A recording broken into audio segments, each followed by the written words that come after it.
How would you like to meet the leader of what is quite possibly the next great iconic car company? You would, wouldn't you? Well, I already met him. I met him last year at a Reuters conference in Detroit, and we immediately made a connection. It turns out that he likes to break the mold too. He refuses to conform to the idea of command and control leadership. He is an authentic leader. He's comfortable in his own skin, and he leads in line with his values. He was often underestimated throughout his career, discounted when he walked into a room, yet he dared to dream of things that seemed unattainable and far from reality. And I know exactly what that feels like. He's a graduate of the prestigious North Carolina A&T State University, the largest historically black college in the U.S. He spent 12 years in engineering and management roles in Detroit. Yeah, he's done his time in Detroit, all right, including time at Chrysler, before venturing westward, carrying with him a bold vision that he first voiced back in 1997 in Detroit to design a car and lead his own car company.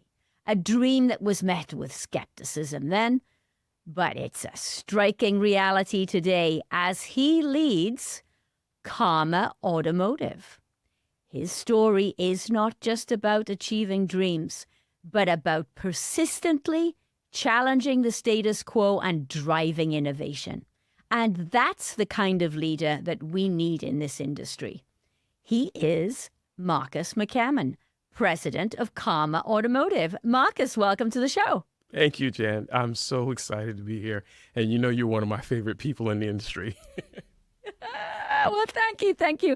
We made that immediate connection. You know, there's some people, you meet them and you just feel it. Well, it's great to have you on the show. And I have to go right in and ask you that very first question. Who are you as a leader, Marques McCammon? Oh, my goodness. That is a fantastic question. And it's not one that people often ask you, right? So for me, I think that as a leader, my job is to serve my team, okay? And by that, what I mean is there's always a greater number of employees than there is leaders. And we often as leaders or people in the leadership roles get preoccupied with our notion of the authority that we carry or the title that we carry, and we're supposed to drive the day. But the reality is the work gets done by the team. And our job is to connect with that team, help them to find their potential and their overlap with the other team members so that the organization can see its fullest potential. And so in that regard, I spend most of my time trying to be a good listener, trying to make sure that I make myself available and vulnerable to the team. I'm honest with them when I see things both inside of myself and inside of the company where we need to make changes or improvements. And then I do my best to support them. If I had to characterize how I view leadership for me, that's how I'd summarize it. But that is not the leadership model that you grew up in No, with your career in Detroit. Now, is it? Not at all. So what on earth, how did you give yourself permission to lead that way? Tell me about that thought process. Well, it's funny. There were a couple of people in my career that kind of opened my eyes. I was always in a situation where when I walked into the room or into the job, I was the youngest, or I was always unique in the room. Clearly, there were not a lot of graduates from North Carolina A&T in the room. There were not a lot of young engineers in the room, especially in the circles that I was in. I was really fortunate that I got exposed to a lot of executive decisions very early in my career at Chrysler. So I was always almost apologetic when I wanted to voice an opinion. I entered the discussions from a very humble position. I would always say, "Excuse me, sir, I know I'm young, I'm inexperienced, and I'm overly opinionated, but..." And that became my kind of entry salvo. But there were a couple of people in my career early who really helped me to understand that it was okay, right? And that we were the same. I remember Tom Gale, who was the COO of Chrysler at the time. We were in Detroit and we were getting ready to go to the LA Auto Show. And we were having a conversation about product and how we make the right decisions. I said, "Thank you so much for making time for me. I really appreciate you listening to me." He said, "Marques, I put my pants on one leg at a time, same as you do." I remember that clearly.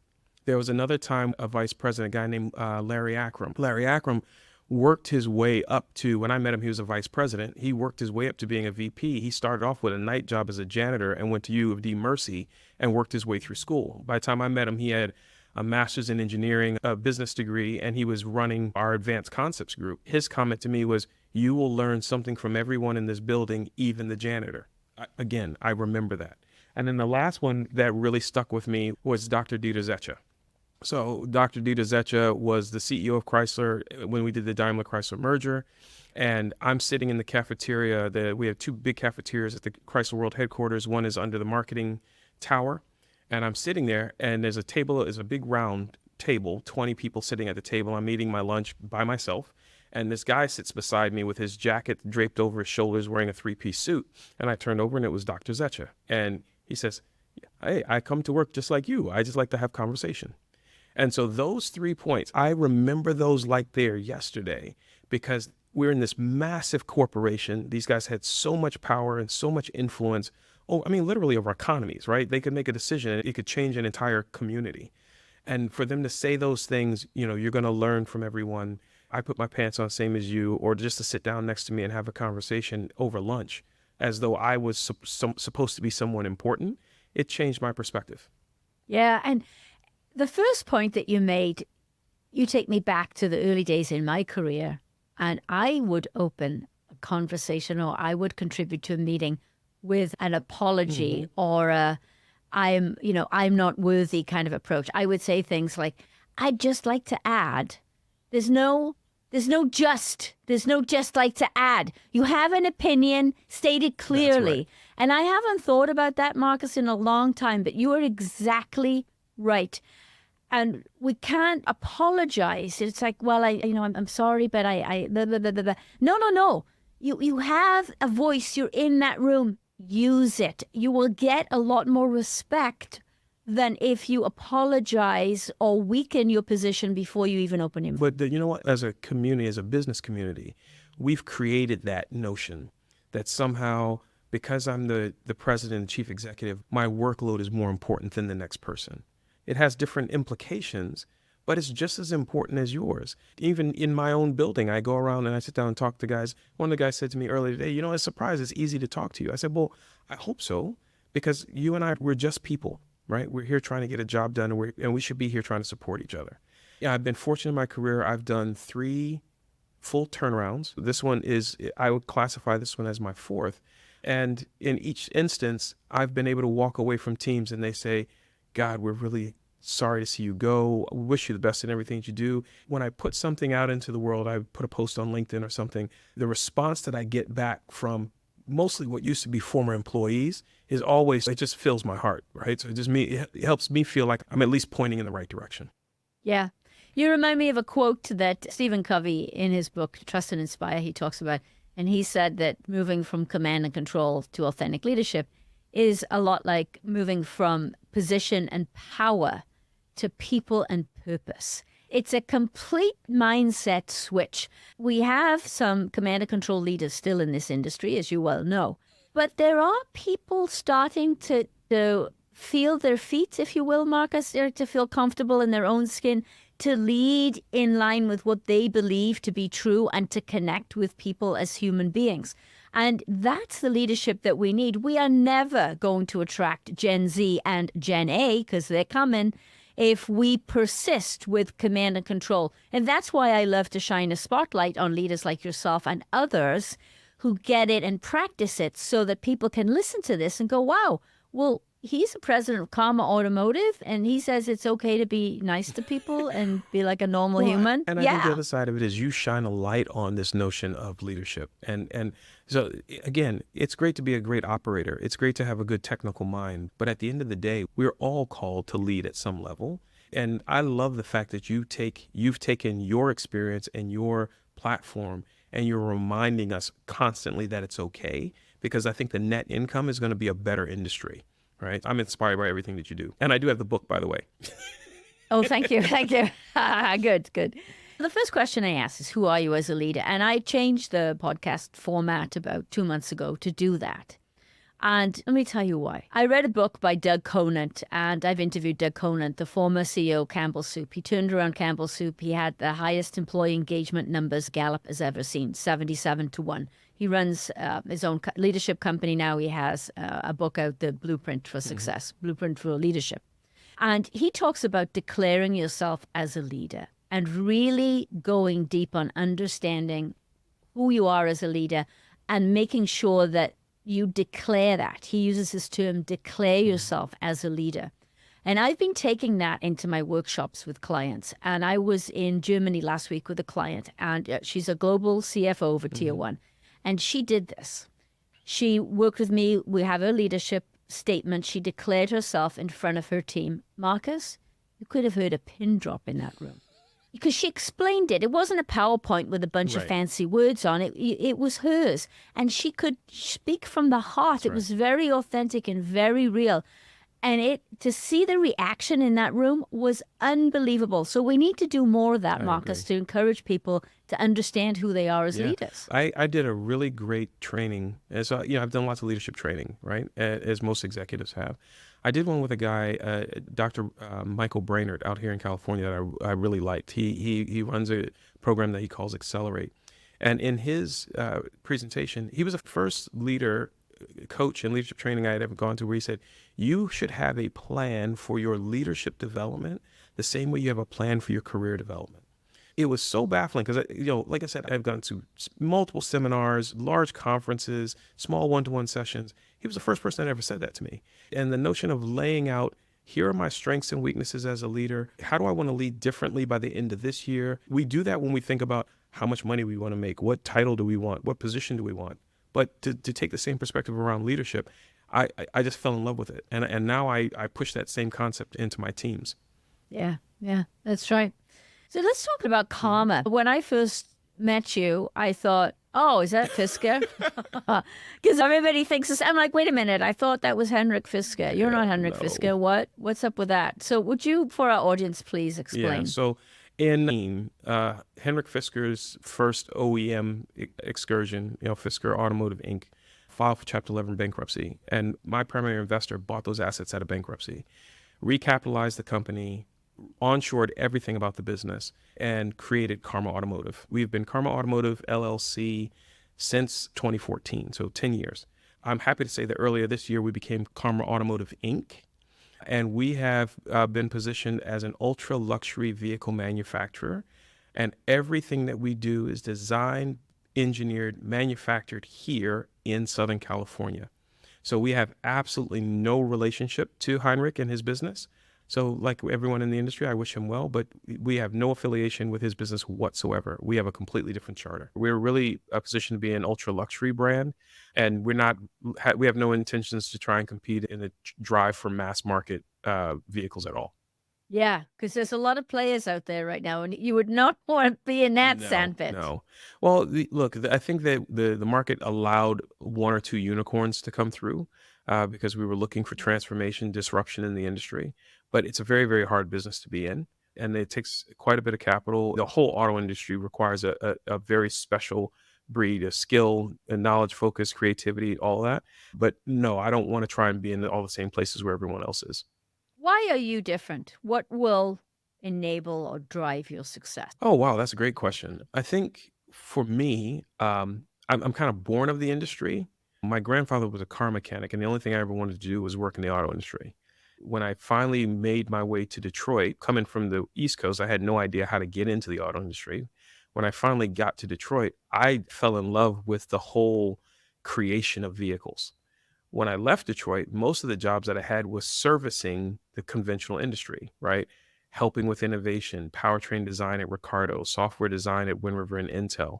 So I come to the disruption of the industry or the change of the industry from the perspective of, I want to be a contributor to the next generation.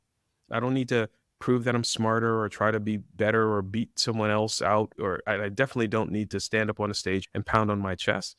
What I want to do is I want to figure out how do we help the industry transition into the next generation in a way that more people, frankly, like myself, who admire the industry but don't know their role in it, can see themselves and can be positive contributors to it. Yeah, know the feeling. I know what it's like. A Yeah, daughter of a farmer. Yeah. yeah, that's right. Being a farmer's daughter from Wales with a feisty personality. Yeah, there weren't too many people looked at it E- sounded like me or acted like me in the exactly. room. But you know what, Marcus, I think you just believe in yourself, right? That's what I've done all my life is you Yes. believe in yourself. And then I put myself out there. And just as we said in the intro, you had a Yes. dream. You had a dream that you would design and build and be in charge of a car company. When I interviewed for my job at Chrysler, I told that the guy says, "Well, what's your 5-year plan?" And I told him that, and he literally laughed and he said, "Well, bud, I'm sorry, that's not the way that it works." And I have shaped my career to try to get to the spot that I'm sitting in right now.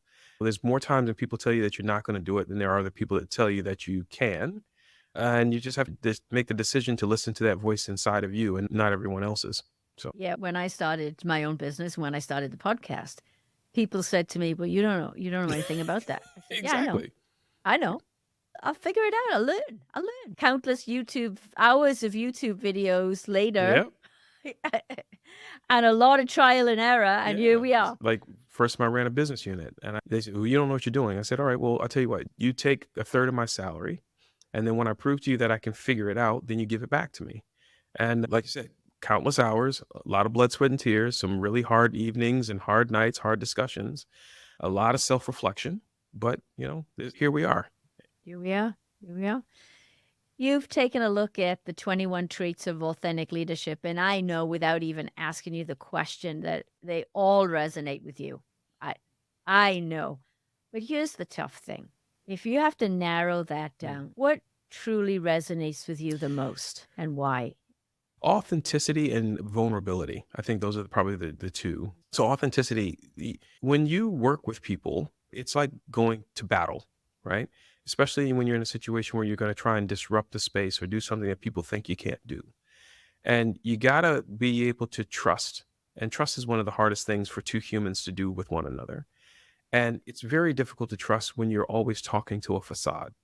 And you know as well as I do that in executive ranks, that's usually what you get. You get a facade of a person and they don't want to expose themselves and their true motivations, what's driving them. So really being able to have people say, I know who Marcus is, right? I know what Marcus believes in. And every time that I talk to him, the things that he says he believes in are the same and his behavior reflects what he said. That's number one. And then I think it goes right along with that is the ability to be vulnerable. I tell people I know because of my position, I think before I speak. And when I speak, sometimes my tone has authority to it. But I want to be challenged. I want to debate.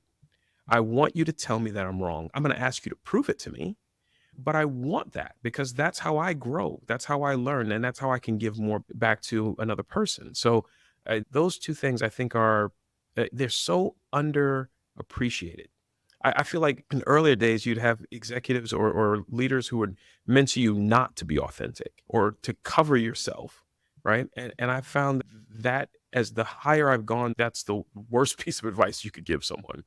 I was told many times in my career, no, when you're the boss, you daren't show weakness. Do not show weakness and do not show your personal side.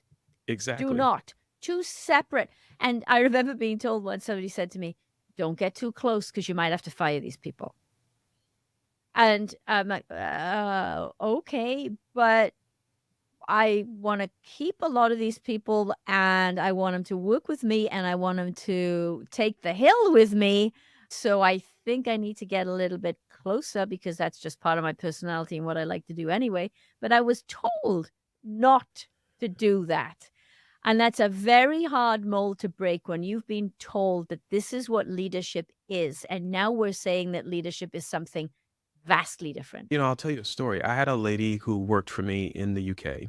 Her name's Terry. And we came to a position where I had to sever our relationship. I had lots of respect for Terry, but it came down to it was an operational discussion. And it was a painful decision to make. But Terry and I had built enough of a rapport with each other where we could talk openly about this is where we are, this is the decision we have to make, and here's why. And frankly, because we did that, she understood and she helped me to do it, right? I made sure that I did my best to take care of her and supported her in whatever came next. But even as she exited the business, she still supported and advocated for me. And so I think that there's a model. Look, business is difficult. Okay. And there's sometimes the decisions, the operational things we have to do don't always align with kind of our emotional desires.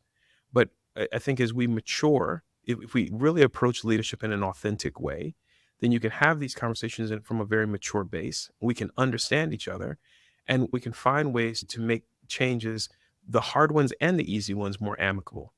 Yeah, and I think it's how you view those situations. When you're in a situation that's difficult and confrontation, it might be an Yes. outcome of the meeting, and that's the last thing you want. So often we have a visual of people the opposite sides of the table. And I learned this from Kate Vitasic, who is the leader in collaborative negotiations and agreements out of the University of Tennessee. And she said, you know what? You have to put both people on the same side of the table and the problem on the other side of the table. And I think that's so powerful. Just the visual in itself will change Yeah. your mindset and your perspective of how you go into that discussion. Like I said, I keep going back. I go back to that example of my friend Terry, and I say that I feel like comfortable. I can call her a friend as well as a colleague. I have immense respect for her as a leader, even before, but even more so for what we were able to do on the backside of it. The moment that you stop. I think the way we were originally coached, right? You don't show and you keep a distance from everyone and you don't let them see your real self. I think that construct makes for adversarial connection. And I get frustrated when you see in the media, we celebrate these people who come through with these kind of draconian, heartless views on how you drive leadership. You can be a great operator. You can be someone who's driving for results and still have the understanding and the perspective that the other person that's sitting across the room from you is a human, that they're important, that they can be a part of your solution even as you're changing. It doesn't have to be one or the other. Yeah, and I find that sometimes it's hard for people to focus on people and process. That's where the energy needs to be, not so much on the output. We tend to focus so much on the metrics, and the metrics are important. Of course, they are. We have businesses to run. Yes, metrics are important, but don't just focus. They're they're lag Yes. measures. Looking in the rearview mirror.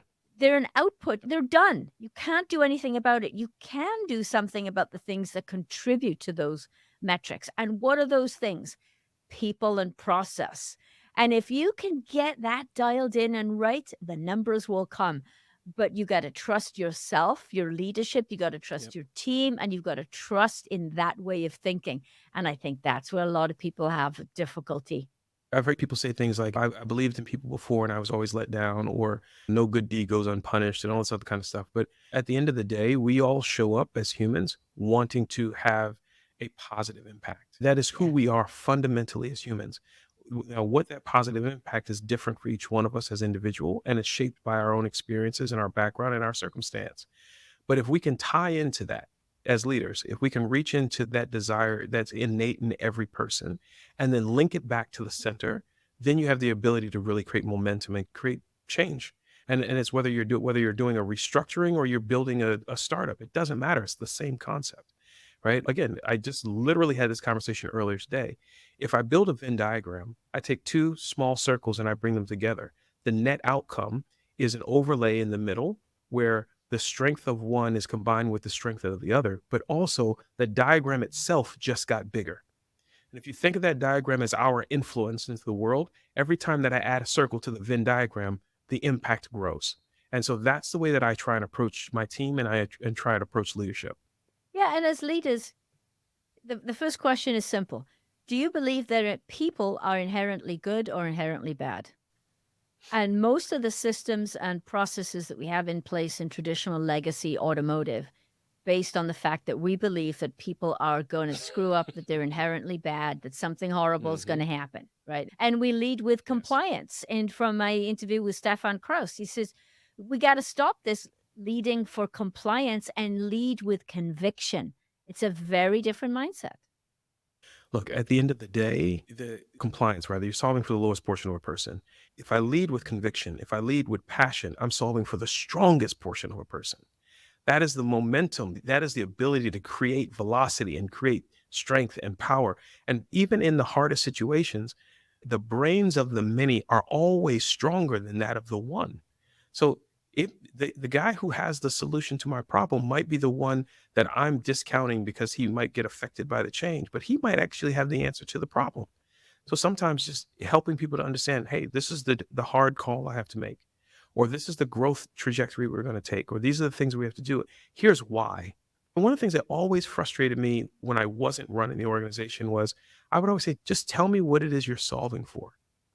What is the challenge you're solving for? Like you're giving me a portion of the equation, but you won't tell me all the variables. If you tell me what you're solving for, I will try to help. That's all I want to do. When I show up at a job, I want to walk away feeling like I was productive, even if I'm not an employee there on the next day. And I think that many people feel that way. And you talk about the power of the many, the power of the team. How do you keep your team rallied around the mission?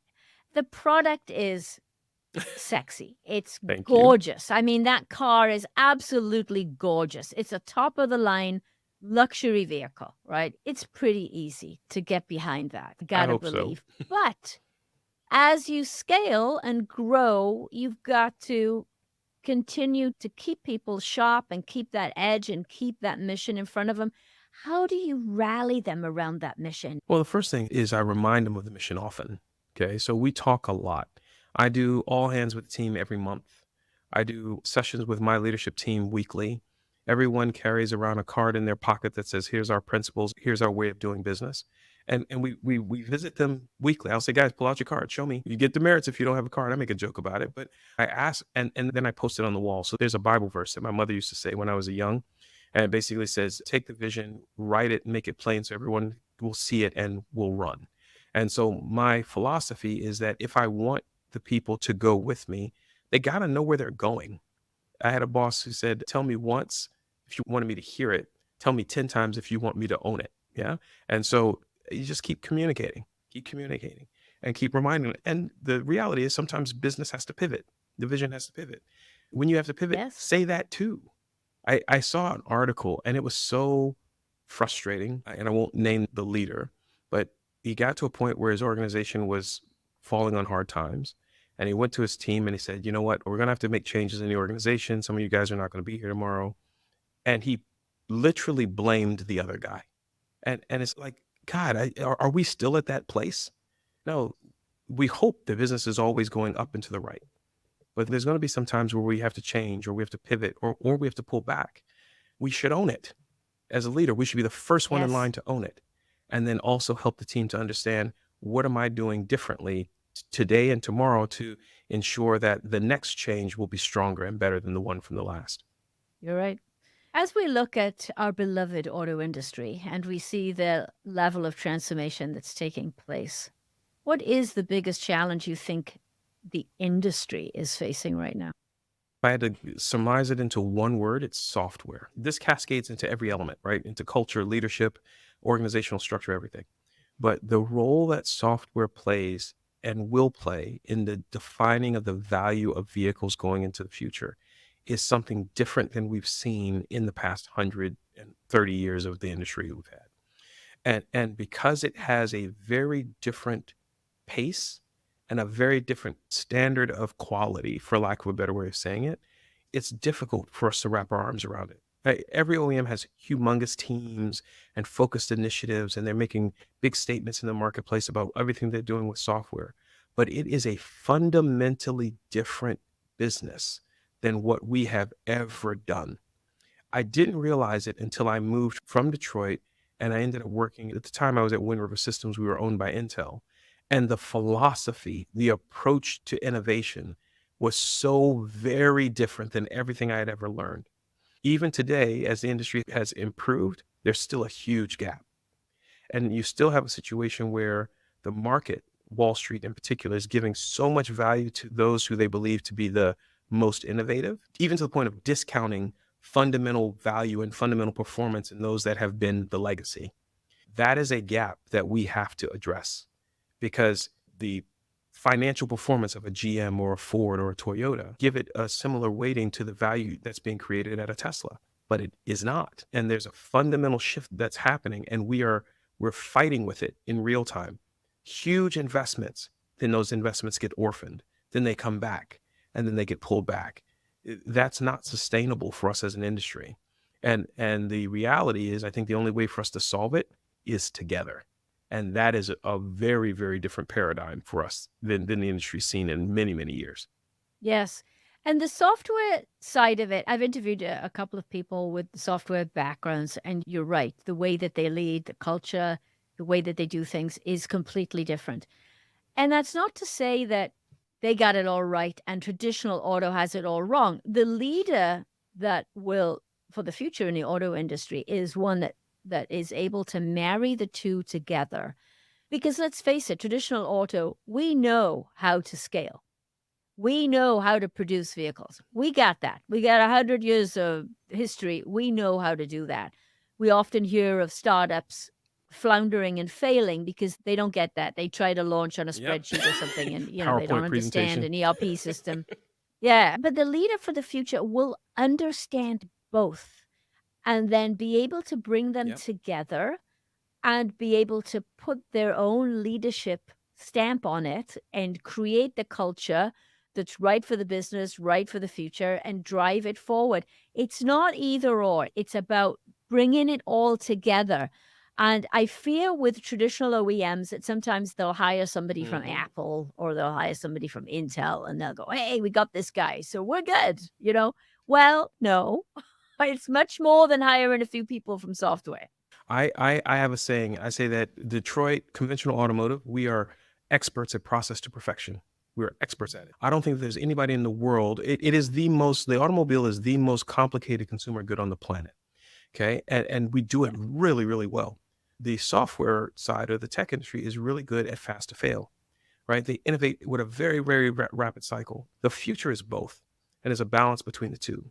And to be honest, most people who come from one or the other don't respect the other side because the approach is so fundamentally different.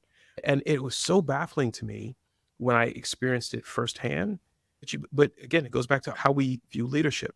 If you view leadership like you're walking in the door, command and control, I'm the guy, I've got the answer, then you're never going to see it. But if you walk into it with a little bit more of a kind of like you and I had to walk into the room a little bit self-effacing, you Yeah. start from a humble position. So it forces you to listen more and pay attention to details more. So I know you can relate to this. I had to learn how to read a room very early in my career because if I couldn't read the room, I would be completely incapable of having my voice heard. I had to know who was going to be my ally and who was going to be my enemy within the first 5 minutes that I walked into a room. So I applied that when I got to Silicon Valley and I was like, hold on, what you're saying actually makes sense from a different perspective.